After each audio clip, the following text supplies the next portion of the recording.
Hi friends, അസ്സലാമു അലൈക്കും. Welcome back to Mamma's World. എന്താണ് എല്ലാവരുടെയും വിശേഷം? എല്ലാവർക്കും സുഖമായിരിക്കും എന്ന് കരുതുന്നു. ഞാൻ ഇന്നിവിടെ ഉണ്ടാക്കാൻ പോകുന്നത് വീഡിയോ കണ്ടപ്പോൾ തന്നെ എല്ലാവർക്കും മനസ്സിലായി കാണുമെന്ന് വിചാരിക്കുന്നു. ഒരു അടിപൊളി പ്ലം കേക്കിൻ്റെ റെസിപ്പിയാണ്. ക്രിസ്മസ് ഒക്കെ അല്ലേ വരുന്നത്, അപ്പോൾ അതുകൊണ്ട് തന്നെ ഒരു ക്രിസ്മസ് സ്പെഷ്യൽ ആയിക്കോട്ടെ എന്ന് ഞാൻ കരുതി. അപ്പോൾ ഇത് ഞാൻ ഉണ്ടാക്കിയത് ഒരു 2 ടൈപ്പിലാണ്. ഒന്നൊരു സോസ് പാനിലും പിന്നെ ഒന്നൊരു പരന്നൊരു മോഡലുമാണ് ഞാനിത് ഉണ്ടാക്കിയത്. അപ്പോൾ നമ്മുടെ ഈ ജ്യൂസി ആൻഡ് സോഫ്റ്റി ആയിട്ടുള്ള പ്ലം കേക്ക് നമുക്ക് എങ്ങനെ ഉണ്ടാക്കാമെന്ന് നോക്കാം. അപ്പോൾ വീഡിയോയിലോട്ട് പോകുന്നതിന് മുന്നായിട്ട് ആരെങ്കിലും ഞങ്ങളുടെ വീഡിയോ ആദ്യമായിട്ടാണ് കാണുന്നതെങ്കിൽ പ്ലീസ് ഒന്ന് സബ്സ്ക്രൈബ് ചെയ്യാൻ മറക്കല്ലേ. അപ്പോൾ നമ്മൾ സ്വാദേറിയ പ്ലം കേക്ക് ഉണ്ടാക്കാനായിട്ട് നമുക്ക് ആദ്യം വേണ്ടത് കുറച്ച് ഡ്രൈ ഫ്രൂട്ട്സ് ആണ്. നമ്മളെ കയ്യിൽ എത്ര പോലും ഡ്രൈ ഫ്രൂട്ട്സ് ഉണ്ടോ അതൊക്കെ നമുക്ക് ആഡ് ചെയ്യാം കേട്ടോ. അപ്പോൾ ഞാനിവിടെ എടുത്തിട്ടുള്ളത് ആദ്യം ഒരു 1/2 കപ്പോളം ഈത്തപ്പഴം എടുത്തിട്ടുള്ളത്, അതുപോലെ ഒരു 1/2 കപ്പോളം കശുവണ്ടി എടുത്തിട്ടുണ്ട്. പിന്നെ ഇത് ടൂട്ടി ഫ്രൂട്ടി, ഇത് ഞാൻ ഇവിടെ വീട്ടിലുണ്ടാക്കിയതാണ്. ഇതിൻ്റെ വീഡിയോ ഞാൻ പിന്നീട് അപ്ലോഡ് ചെയ്യാം കേട്ടോ. പിന്നെ ഞാനിവിടെ എടുത്തിട്ടുള്ളത് ഒരു 1/2 കപ്പോളം ബദാം, അതുപോലെ ഉണക്കമുന്തിരി 1/2 കപ്പ്, കുറച്ച് ചെറീസ്. കറുത്ത മുന്തിരി ഞാൻ ഇട്ടിട്ടില്ല, എൻ്റെ കയ്യിൽ ഇല്ലാത്ത കാരണം ഞാൻ ഇട്ടിട്ടില്ല. നിങ്ങളുടെ കയ്യിലുണ്ടെങ്കിൽ നിങ്ങൾക്കത് ആഡ് ചെയ്ത് കൊടുക്കാം കേട്ടോ. ഇനി അടുത്തതായിട്ട് നമുക്ക് വേണ്ടത് കുറച്ച് ഓറഞ്ച് ജ്യൂസാണ്. അപ്പോൾ അതിനായിട്ട് കുറച്ച് ഓറഞ്ച് ഞാനിവിടെ എടുത്തിട്ടുണ്ട്. ഇത് നമുക്കൊന്ന് തൊലി കളഞ്ഞ് ഇതിനുള്ളിൽ ചെറുനാരങ്ങയുടെ ഉള്ളിൽ കുരുവൊക്കെ ഉണ്ടാവുമല്ലോ, അതൊക്കെ കളഞ്ഞിട്ട് വേണം നമുക്കൊന്ന് ജ്യൂസ് ചെയ്തെടുക്കാൻ. ഓറഞ്ച് ജ്യൂസ് അടിച്ചെടുക്കുമ്പോൾ ഒട്ടും വെള്ളമില്ലാതെ വേണം അടിച്ചെടുക്കാൻ. അപ്പോൾ ഇവിടെ ഓറഞ്ച് ജ്യൂസ് ഇവിടെ തയ്യാറായിട്ടുണ്ട്. അത് നമുക്കൊരു അരിപ്പയിലേക്ക് ഒഴിച്ചിട്ട് നന്നായിട്ടൊന്ന് അരിച്ചെടുക്കാം. നമുക്ക് പ്ലം കേക്ക് ഉണ്ടാക്കുമ്പോൾ ഓറഞ്ച് ജ്യൂസോ അല്ലെങ്കിൽ മുന്തിരി ജ്യൂസോ നമുക്ക് ആഡ് ചെയ്യാവുന്നതാണ്. ഇതിപ്പോൾ ഇവിടെ ഒരു കപ്പോളം അളവിലാണ് ഞാൻ എടുത്തിട്ടുള്ളത്. ഇനി നമ്മൾ എടുത്ത് വെച്ച ഡ്രൈ ഫ്രൂട്ട്സ് ഇതുപോലെ ചെറുതാക്കി ഒന്ന് കട്ട് ചെയ്യണം. അപ്പോൾ ഞാൻ എല്ലാ ഡ്രൈ ഫ്രൂട്ട്സും ചെറുതായി കട്ട് ചെയ്തിട്ട് ഈ ബൗളിലേക്ക് ഇട്ട് കൊടുത്തിട്ടുണ്ട്. ഇനി ഇതിലേക്ക് 1 കപ്പ് ഓറഞ്ച് ജ്യൂസ് നമ്മൾ എടുത്ത് വെച്ചത് ഒഴിച്ച് കൊടുക്കാം. അതിനുശേഷം ഇത് നന്നായിട്ടൊന്ന് മിക്സ് ചെയ്യുക. മിക്സ് ചെയ്തതിന് ശേഷം അറ്റ്ലീസ്റ്റ് ഒരു അരമണിക്കൂറെങ്കിലും ഇതൊന്ന് സോക്ക് ചെയ്യാൻ വെക്കണം കേട്ടോ. ഞാനിവിടെ 5 മണിക്കൂറാണ് സോക്ക് ചെയ്യാൻ വേണ്ടി വെച്ചിട്ടുള്ളത്. ഒരു അരമണിക്കൂറെങ്കിലും നമുക്കിതൊന്ന് സോക്ക് ചെയ്യാൻ വെക്കാം. ഇനി അടുത്തതായിട്ട് വേണ്ടത് നമുക്ക് ഓറഞ്ചിൻ്റെ തൊലിയാണ്. അപ്പോൾ അതിനായിട്ടൊരു പീലർ എടുത്തിട്ട് ഇതുപോലെ ജസ്റ്റ് ഒന്ന് നമുക്ക് പീൽ ചെയ്തെടുക്കാം. വളരെ നൈസായിട്ട് കനം കുറഞ്ഞ രീതിയിൽ വേണം നമുക്ക് ഓറഞ്ചിൻ്റെ തൊലി കിട്ടാൻ. ഓറഞ്ച് പീൽ ചെയ്യുമ്പോൾ ഇതിൻ്റെ ഉള്ളിലുള്ള വൈറ്റ് പോർഷൻ കിട്ടാൻ പാടില്ല നമുക്ക്, അതുകൊണ്ട് വളരെ സൂക്ഷിച്ച് വേണം തൊലി എടുക്കാൻ. അപ്പോൾ 1 ടേബിൾ സ്പൂണോളം ഓറഞ്ചിൻ്റെ തൊലി ഞാനിവിടെ എടുത്തിട്ടുണ്ട്. കണ്ടില്ല, ഇതുപോലെ ചെറുതായി വേണം നമുക്ക് കിട്ടാൻ. ഇനി നമുക്ക് ഷുഗർ ഒന്ന് കാരമലൈസ് ചെയ്യണം. അപ്പോൾ അതിനായിട്ട് ഒരു 3/4 കപ്പോളം പഞ്ചസാര എടുത്തിട്ടുണ്ട്. അതുപോലെ അതിലേക്ക് ഒരു 3 ടേബിൾ സ്പൂണോളം വെള്ളം ഒഴിച്ച് കൊടുത്തിട്ട് ഇത് നന്നായിട്ടൊന്ന് അലിയിച്ചെടുക്കാം നമുക്ക്. അപ്പോൾ ഇവിടെ നന്നായിട്ട് അലിഞ്ഞ് വന്നിട്ടുണ്ട് പഞ്ചസാര. ഇതൊന്ന് നന്നായിട്ടൊന്ന് ഇളക്കി കൊടുക്കാം. ഇത് നല്ലൊരു ഡാർക്ക് ബ്രൗൺ കളറായിട്ട് വരും വരെ നമുക്ക് ഇതൊന്ന് ഇളക്കി കൊടുക്കണം, അല്ലെങ്കിൽ ഒന്ന് ചുറ്റിച്ച് കൊടുത്താലും മതി. ഇനി ഇതിലേക്ക് ഞാൻ ഒഴിക്കാനായിട്ട് ഒരു 1/4 ഗ്ലാസ് വെള്ളം എടുത്ത് വെച്ചിട്ടുണ്ട്. ചൂടുവെള്ളമാണിത്. ഇത് നമ്മൾ ഈ പഞ്ചസാര ലൈന് നന്നായിട്ടൊന്ന് ഡാർക്ക് ബ്രൗൺ കളറായി വരുമ്പോൾ ഒഴിച്ചു കൊടുക്കാനുള്ളതാണ്. അപ്പോൾ ഇത് ഒഴിച്ചു കൊടുക്കുമ്പോൾ നമ്മൾ നല്ല സൂക്ഷിക്കണം. ഇവിടെ ഷുഗർ നന്നായിട്ട് ബ്രൗൺ കളറായിട്ട് വന്നിട്ടുണ്ട്. ഒന്നും കൂടി ഒന്ന് ഡാർക്കാണ്, കണ്ടില്ല, നല്ലൊരു ഡാർക്ക് കളറായിട്ട് വന്നിട്ടുണ്ട്. ഇനി നമുക്ക് ഇതിലേക്ക് വെള്ളം ഒന്ന് ഒഴിച്ച് കൊടുക്കാം. ഒഴിച്ച് കൊടുക്കുമ്പോൾ ശ്രദ്ധിക്കണം, കുറച്ചൊന്ന് അകലം പാലിച്ച് വേണം ഒഴിച്ച് കൊടുക്കാൻ. എന്നിട്ട് നമുക്കിത് ഒന്നും കൂടി ഒന്ന് ഇളക്കി കൊടുക്കാൻ. കണ്ടില്ല, ഈ ഒരു കളറായിട്ട് വേണം നമുക്ക് കിട്ടാൻ. അപ്പോൾ നമ്മളിവിടെ ഷുഗർ കാരമലൈസ് റെഡി ആയിട്ടുണ്ട്. ഇനി നമുക്കിതൊന്ന് ചൂടാറാനായിട്ട് വെക്കാം. ഇനി കേക്കിലേക്കുള്ള ഡ്രൈ ഇൻഗ്രീഡിയൻസ് അരിച്ചെടുക്കാം. അതിനായിട്ട് 1 കപ്പ് മൈദ ഇട്ട് കൊടുത്തിട്ടുണ്ട്. അതുപോലെ 1 ടീസ്പൂൺ ബേക്കിംഗ് പൗഡർ. പിന്നെ ഇതിലേക്ക് ഞാൻ ഇനി ഇട്ട് കൊടുക്കുന്നത് 2 ഏലക്കായ, 4 ഗ്രാമ്പു, അതുപോലെ ഒരു കുഞ്ഞൊരു കഷ്ണം പട്ട. നട്ട്മഗ് ഉണ്ടെങ്കിൽ നട്ട്മഗും കൂടെ ഞാൻ ഇട്ട് കൊടുത്തിട്ടില്ല, അതും കൂടെ പൊടിച്ച് ചേർത്തിട്ട് നമുക്ക് 1 ടീസ്പൂണോളം അളവിൽ ഇതിൽ ചേർത്ത് കൊടുക്കാം.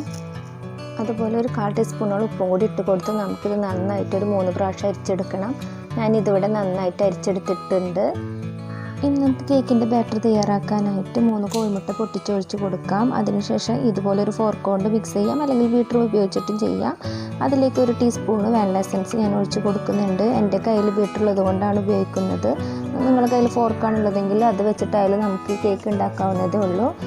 ഇനി ഇതിലേക്ക് ഞാൻ ആഡ് ചെയ്ത് കൊടുക്കുന്നത് 3/4 കപ്പ് പൊടിച്ച പഞ്ചസാരയാണ്. അത് കുറച്ചായിട്ടാണ് ഇട്ട് കൊടുത്തിട്ട് നന്നായിട്ട് ഒന്നും കൂടി ഒന്ന് ബീറ്റ് ചെയ്തെടുക്കാം. അടുത്തതായി ഞാൻ ആഡ് ചെയ്യുന്നത് 1/2 കപ്പ് സൺഫ്ലവർ ഓയിലാണ്. അത് ഇതുപോലെ കുറച്ചായിട്ട് ഒഴിച്ച് കൊടുത്തിട്ട് വേണം നന്നായിട്ട് മിക്സ് ചെയ്തെടുക്കാൻ. ഇനി ബാറ്ററിലേക്ക് ഇട്ട് കൊടുക്കുന്നത് 1 ടീസ്പൂണോളം ഓറഞ്ച് ജസ്റ്റാണ്. നമ്മൾ നേരത്തെ പീൽ ചെയ്ത് വെച്ച ഓറഞ്ച് തൊലി അതിട്ട് കൊടുത്തതിന് ശേഷം നമുക്ക് ഒന്നും കൂടി ഒന്ന് ബീറ്റ് ചെയ്തെടുക്കാം. അപ്പോൾ അപ്പോൾ നമുക്കിനി ബാറ്ററിലോട്ട് നമ്മൾ നേരത്തെ എടുത്ത് വെച്ച ഡ്രൈ ഇൻഗ്രീഡിയൻസ് കുറച്ചായിട്ട് ഇട്ട് കൊടുത്തിട്ട് നന്നായിട്ടൊന്ന് ഫോൾഡ് ചെയ്തെടുക്കാം. ഫോൾഡ് ചെയ്യുമ്പോൾ പ്രത്യേകം ശ്രദ്ധിക്കുക, പതുക്കെ വേണം ഫോൾഡ് ചെയ്യാൻ, ഒരേ ഡയറക്ഷനിൽ വേണം ഫോൾഡ് ചെയ്തെടുക്കാൻ. ഇതുപോലെ വേണം നമ്മൾ പതുക്കെ ഫോൾഡ് ചെയ്തെടുക്കാൻ. ഡ്രൈ ഇൻഗ്രീഡിയൻസ് ഇട്ടിട്ട് ഞാൻ ഫോൾഡ് ചെയ്തെടുത്തിട്ടുണ്ട്. ഇനി ഇതിലേക്ക് നമ്മൾ നേരത്തെ എടുത്ത് വെച്ച ഷുഗർ കാരമലൈസ് നമുക്ക് കുറച്ച് ഒഴിച്ച് കൊടുത്തിട്ട് ഇതുപോലെ ഒന്ന് ഫോൾഡ് ചെയ്തെടുക്കാം. കുറച്ച് തന്നെ ഇത് ഒഴിച്ച് കൊടുത്തിട്ട് ഫോൾഡ് ചെയ്തെടുക്കാം കേട്ടോ. ഷുഗർ കാരമലൈസ് ഒഴിച്ച് കൊടുത്തത് കൊണ്ടാണ് നമ്മളുടെ ഈ ഒരു ബാറ്ററിൻ്റെ കളർ ഇങ്ങനെ ആയിട്ടുള്ളത്. ഇനി നമുക്ക് അടുത്തതായിട്ട് നമ്മൾ നേരത്തെ സോക്ക് ചെയ്ത് വെച്ച ഡ്രൈ ഫ്രൂട്ട്സ് ഒന്ന് നോക്കാം. കണ്ടില്ല, ഇതിവിടെ നന്നായിട്ട് അബ്സോർബ് ചെയ്ത് വന്നിട്ടുണ്ട്. നമുക്ക് നന്നായിട്ട് മിക്സ് ചെയ്തതിന് ശേഷം നമ്മൾ നേരത്തെ എടുത്ത് വെച്ച ബാറ്ററിലോട്ട് കുറച്ച് ഇട്ട് കൊടുത്തിട്ട് നന്നായിട്ടൊന്ന് ഫോൾഡ് ചെയ്തെടുക്കാം. ഫോൾഡ് ചെയ്യുമ്പോൾ പതുക്കെ ഫോൾഡ് ചെയ്യുക.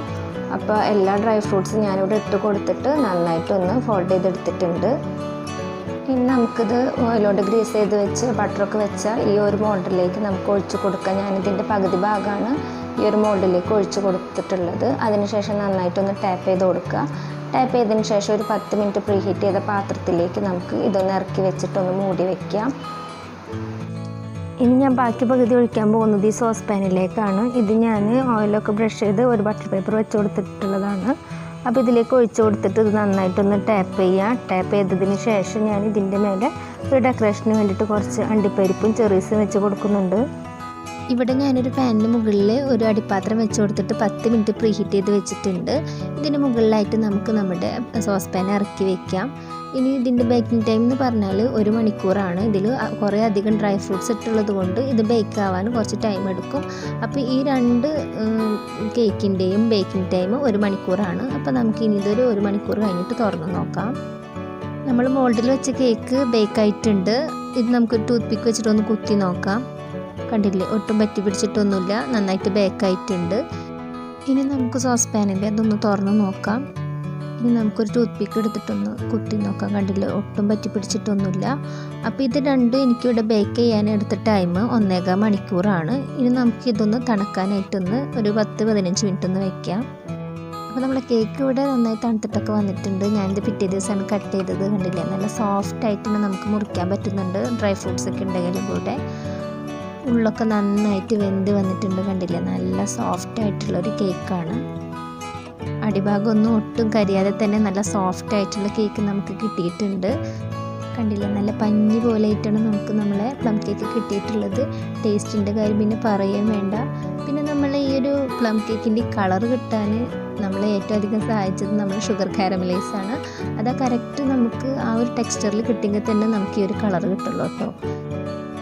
ഈ കേക്ക് ഒന്ന് കട്ട് ചെയ്യാം. കണ്ടില്ല, ഇതിൻ്റെ അടിഭാഗം ഒട്ടും കരിഞ്ഞിട്ടൊന്നുമില്ല, നല്ല പെർഫെക്റ്റ് ആയിട്ട് കിട്ടിയിട്ടുണ്ട്. അപ്പോൾ ഇനി ഇതൊന്ന് കട്ട് ചെയ്യാം നമുക്ക്.